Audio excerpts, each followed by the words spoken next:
Bueno, una vez más voy a hablar de un libro, pero no haré una reseña ni nada de esto, sino intentaré expresar cómo uno puede ver, digamos, las generalidades del empirismo inglés, de la filosofía empirista inglés en Los viajes de Gulliver de Jonathan Swift. Esta edición es de Editorial Porrúa, ya está re viejita y re cascada, pero la traducción es excelente, entonces, pues nada, vamos a empezar con este video. Bueno, entonces, ¿qué es el empirismo inglés? No lo sé, busquen sus generalidades ahí en Wikipedia y este tipo de cosas. Wikipedia es severo a veces. Entonces, el empirismo inglés básicamente ahí tiene dos exponentes grandes, hay muchos más, pero pues los dos más grandes son Locke y Hume, John Locke y Hume. Entonces, a mí el que me gusta más de ellos es Locke, no le he leído mucho, pero sé más o menos generalidades de él. Y entonces siento yo que este libro, Los viajes de Gulliver, de Jonathan Swift, es digamos, como una manera didáctica de expresar el empirismo inglés. Entonces yo me imagino a Jonathan Swift allí tranquilo en esa Inglaterra de esa época donde lo que estaba pegando muy duro y pegó demasiado duro. Y este personaje se sentó a leerlo y dijo, qué cosa tan hijueputa el empirismo inglés, qué cosa tan excelente, que es lo que es genial, entonces, pero es demasiado académico, demasiado filosófico, entonces vamos a hacer algo, vamos a hacer algún libro para que pues la gente se pueda acercar un poco más a las ideas que vota el man y pues se creó Los viajes de Gulliver, un libro excelente de mis 5 libros favoritos. Tiene 4 estrellas en eBay. Bueno, entonces no voy a hablar del empirismo inglés en todas sus facetas, voy a hablar de unas específicas, no me vayan a decir, ay, pero es que el empirismo inglés es más, y ay, el empirismo inglés tiene muchas más cosas, y lo que tú dijiste es re superficial, y sí, obviamente es superficial porque no voy a hablar del empirismo inglés, sino de cómo él se ve aquí en determinadas cosas, probablemente se vean muchas más cosas, yo lo vi en eso y pues bueno, esa es mi lectura. Entonces, el primer punto que quiero tocar es esa afirmación que se hace que es no hay datos universales. No hay un algo que sea lo mismo para todo el mundo y no hay algo que sea lo mismo para todas las especies. ¿Por qué? Porque todo nos entra, todo dato nos entra por los sentidos. Recuerden los sentidos, nos entra por la vista, nos entra por el tacto, nos entra por el oído, como yo les estoy entrando en este momento, nos entra por la nariz, oliendo, no sé, cualquier cosa, o nos entra por el gusto, que es el sabor. Fuera de esto no hay algo, según el empirismo inglés, fuera de esto no hay manera diferente por la cual nos entre algún otro dato. Todo dato nos entra por allí y por ende le dicen el dato sensible. El dato sensible. Entonces, yo no conozco las cosas como son, no conozco cómo son las cosas como tal independientemente de mis sentidos, sino que yo conozco el cómo ese objeto se me representa a mí por medio de los sentidos. Cómo mis sentidos lo reciben a él. Entonces mis sentidos pueden decir, este tacto de este libro es suavecito. Otra persona puede decir, uy, este tacto de este libro es re duro. O puede decir, ahorita está haciendo la de sol, qué calor. O puede decir, uy, aunque esté haciendo calor, está haciendo la de frío. Porque todo depende de cómo mi sentido se represente ese objeto que está recibiendo. ¿Sí? Cómo mi cuerpo se representa en la cabeza y en las sensaciones el objeto que está tocando con su cuerpo, porque los sentidos son corpóreos. Entonces, teniendo en cuenta esto, uno podría decir, listo, este libro es chiquito, parce, yo lo puedo coger con mis 2 manos, es más pequeño que mi mano con mi brazo, me llega hasta aquí y tal, eh, lo veo, está sucio y tal, pero eso no quiere decir que sea así para todos. Imagínense que una persona como nosotros, un humano, y esto es una hipótesis, que mida 700 metros de alto. 700 metros de alto hace que por lo menos su cabeza mida 200 o 100 metros y que sus manos también midan, no sé, 100 metros igual o 80 metros, lo cual es bastante para nosotros. Nosotros medimos 1,80. Imagínense un tipo de 700 metros. Entonces el man se encuentra con este objeto y no se lo va a representar igual que yo me lo estoy representando y no va a decir, ay, mire qué pequeño, sino va a decir qué mierda tan diminuta, es microscópica casi, ¿sí? O sea, sería como coger algo así. Entonces, el hecho de que él lo coja así va a hacer que su percepción de él cambie completamente a como yo me lo represento. Sí, es completamente diferente. Ahora, el caso contrario, imagínense un individuo, una persona que sea de alta como esta gafa, como este lente. Entonces él se va a poner acá y lo va a ver casi como un edificio, como nosotros vemos estos edificios allá, algo así, ¿sí? Como nosotros vemos un edificio de 5 pisos o algo así. Entonces, ese hecho puntual, punto clave del empirismo, lo toma Jonathan Swift y dice, uff, parce, eso está re loco. Hay que hacer una historia con eso. ¿Cómo será si yo me voy a un país donde la gente es pequeña? ¿Cómo me representaré todo? O qué pasará si yo me voy a un país donde, o a un planeta donde la gente es re gigante y me ven a mí como un animalito pequeñito? ¿Qué pasará? ¿Cómo me representaré las cosas? Entonces en los primeros dos, podríamos decir capítulos, o más bien partes de este libro, es precisamente eso. Gulliver, que pues es digamos un doctor de un barco que después se vuelve capitán, bla, bla, bla, no importa. Se va con viajes y tiene mala suerte y siempre termina naufragando, siempre termina perdiéndose. Y la primera vez que se pierde llega a un país que se llama Lilliput, que es de gente pequeña. Y él se sorprende por cómo él ve toda esta gente pequeña que no es más grande que un ratón, que probablemente sean algo así de tamaño, como les habla. Algo así puede ser como esta gafa.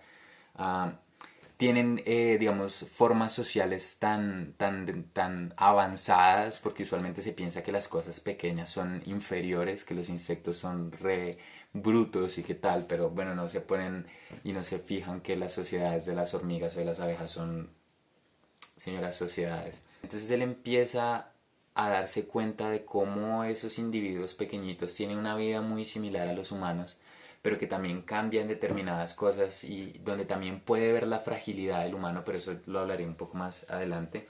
Ahorita estoy hablando de los sentidos y de la percepción que podría tener alguien de eso.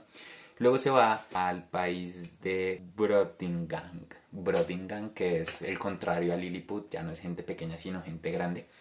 Entonces, porque es muy interesante y porque es muy lúdico, porque en la narración él pone imágenes específicas donde él puede ver la diferencia de los materiales que para los liliputienses, digamos, una barra gigantota para ellos, que digamos si ellos son así, una barra así, bueno, no sé, así, y de gruesa así, para ellos es una cosa impresionante, una viga re fuerte que nadie puede romper.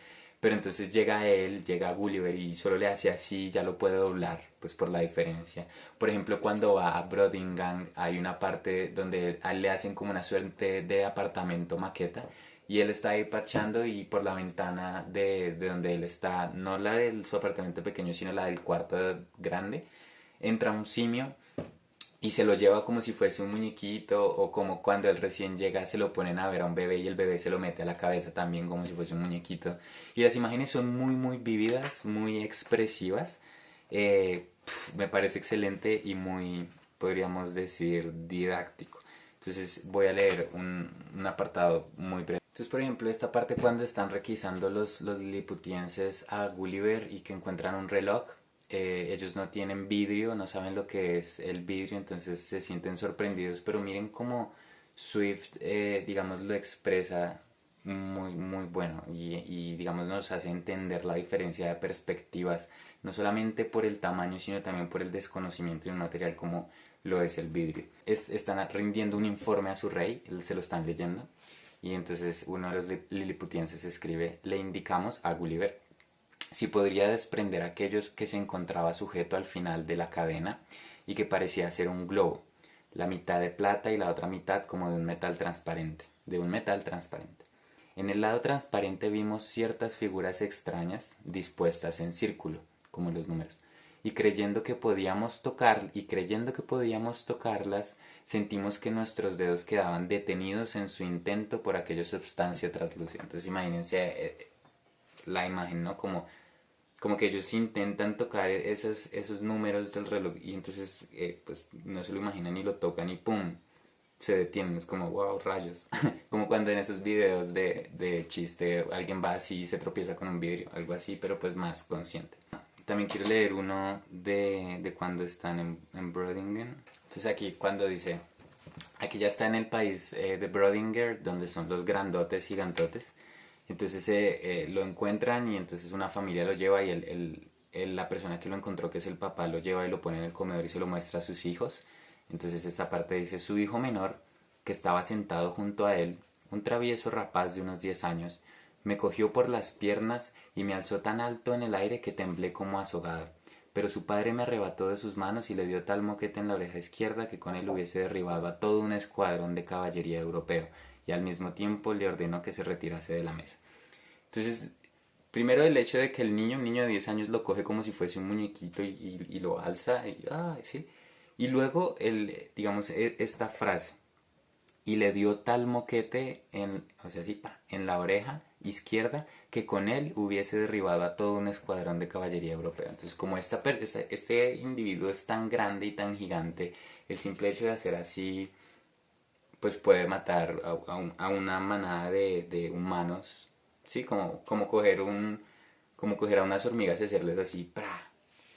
Entonces, no quiero ahondar más, creo que ya me he demorado el resto, pero el hecho es que lo tienen que leer porque es una manera didáctica de entender ese empirismo inglés que dice que las cosas dependen de cómo mis sentidos los reciban. Entonces, hasta aquí va la parte de los sentidos. Ahora, el segundo punto es las leyes. Locke cambió, digamos, escribió mucho sobre política, más que política como formas de gobierno que se basaban también en ese empirismo que se había establecido. Entonces, antes se pensaban que las leyes venían de la razón y la razón era el regalo divino, y como era el regalo divino que solo se le dio a los hombres, por ende las leyes que venían y provenían de la razón tendrían que ser perfectas. El sistema social y el sistema político infundado en la razón era perfecto y no tendría que cambiarse para nada.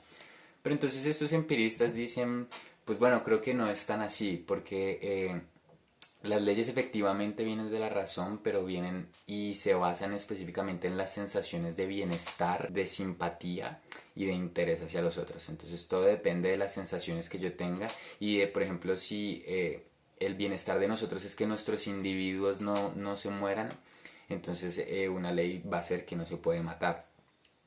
Si en nuestra sociedad le tenemos simpatía a determinada otra cultura con la que comerciamos, pero con estas que nos intentan atacar, ¿no? Entonces la ley será, como decían en España en el siglo XV, el que mata moros se gana un lugar en el cielo.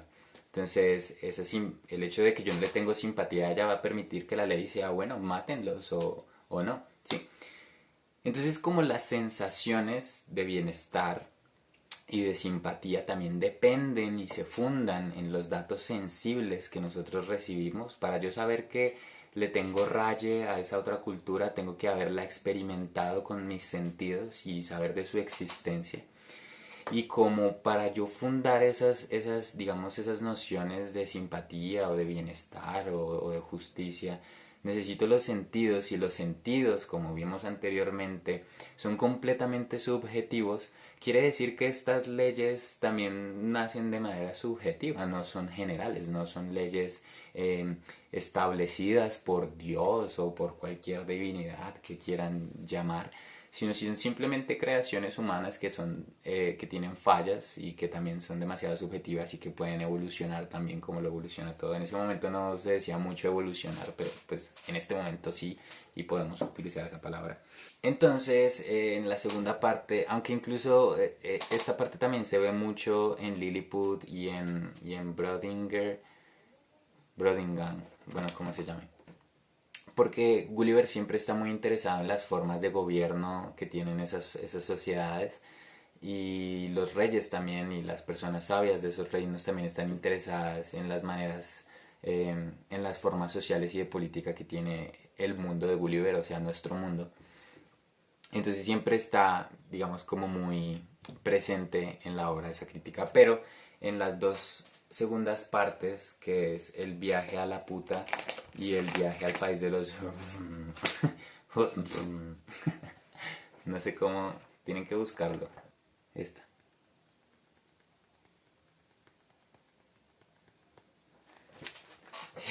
Ahí lo expresa más en la primera. El país de la puta son individuos muy extraños, muy ensimismados, que están demasiado pendientes y encerrados en lo que están pensando. Y pues tienen un modo de gobierno bastante extraño, es una piedra que va volando por ahí, una isla voladora.